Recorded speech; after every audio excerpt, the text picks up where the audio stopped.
Hi, my name is Tyler Pohlmann, and my final presentation will be regarding the COVID-19 pandemic currently going on in the world. So what is COVID-19? COVID-19 is a novel coronavirus strain that is circulating through the world, causing a pandemic everywhere. A pandemic is a disease that sweeps through the nation, that sweeps through the world, and causes everyone's way of life to change. Currently, at this time of recording, world cases are at 3,477,156. World deaths are 244,416. U.S. cases are at 1,157,421. U.S. deaths are 67,248, and all these numbers can be found on the worldometers.info website. And this graph is also from worldometers.info, and this just shows the coronavirus cases in the United States over time. So where did this virus originate? This virus, the main first place of outbreak was Wuhan, China, and the Emily Wong of NPR states that many of the first COVID-19 patients were connected to a Hunan seafood wholesale market in Wuhan. So many scientists have traced this to possibly be the place that people first were exposed to this, and the disease was transmitted by horseshoe bats, and these horseshoe bats also transmitted the coronavirus strain SARS that also created a pandemic. What is being done to stop it? So the main thing that is being done to stop this virus is extreme quarantining and locking down cities and nations.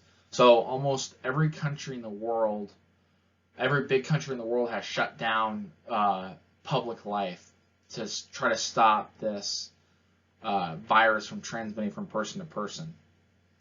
And I attached a picture from the Las Vegas Review-Journal that shows the Las Vegas Strip after all this, and it's very unnerving because it just shows you how much the way of life is changing, because the Las Vegas Strip is always packed, and there's no one on it in this picture. So why is this a problem? So one of the main reasons why this is a problem is regarding the R0. So the R0 is basically a measure that shows how fast a virus can be transmitted around the world. So, according to Stephanie Suchere of CIDRAP, or the Center for Infectious Disease Research and Policy, the R0 for the Spanish flu of 1918 averaged about 1.8. So this means for every one person infected by the Spanish flu, 1.8 people get it. The R0 for COVID-19 is 2.2. So it doesn't seem like that much of a difference, but I'm going to go into why that is such a big difference.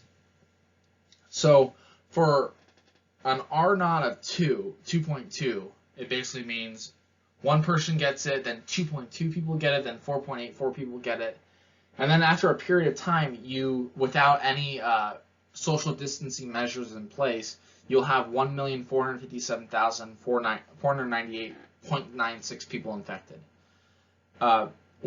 In that same period of time, a virus with an R0 of 1.8 will only reach 39,346.41 people. So that is a huge difference. That's just what happens when you have that small of a increase in an R0. Another huge problem with this coronavirus is the asymptomatic cases. So peer-reviewed journal that went over the asymptomatic cases of the Spanish flu concluded that asymptomatic cases of the Spanish flu range from about 4% to 28%. But they also said that this data was very heterogeneous, meaning that the data points were not super close together. So there was very, very little correlation between the Spanish flu and asymptomatic cases. Ruben Castaneda from U.S. News cites research that says that coronavirus cases have an asymptomatic case percentage up to 25%. So that's huge, that people have this coronavirus and they're walking around their cities and their towns exposing people to this without knowing it. That's making this coronavirus spread a lot faster.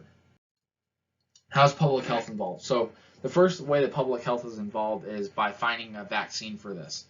So public health officials all over the world are trying to find vaccines, and they can administer vaccines to people in the future so they can prevent people from getting this. But in this case, we didn't have that because it was a novel coronavirus strain, meaning the world has never seen it before.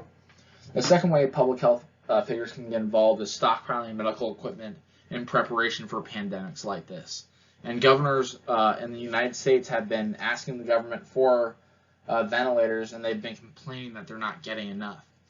So the final way that public health can evolve from this is how we can prepare in the future for pandemics, whether that is possibly testing for vaccines and using SARS research and MERS and other coronavirus strains research in order to try to get a coronavirus vaccine.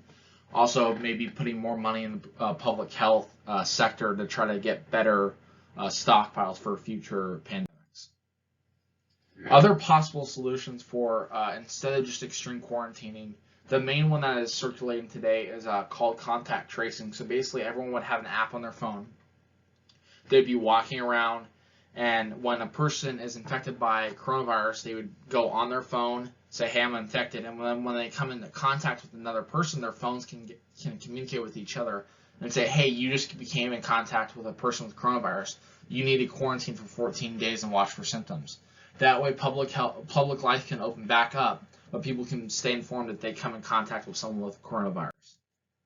So conclusion, the world will see if we waited long enough for lockdowns as countries start to open back up. And experts are warning of second and third waves, just like what happened in the Spanish flu. We'll see how the world changes after the COVID-19 pandemic, if big sporting events with thousands of people crammed and packed will be allowed and stuff like that. So thank you for watching my presentation, and then I'm going to show you my references. Thank you.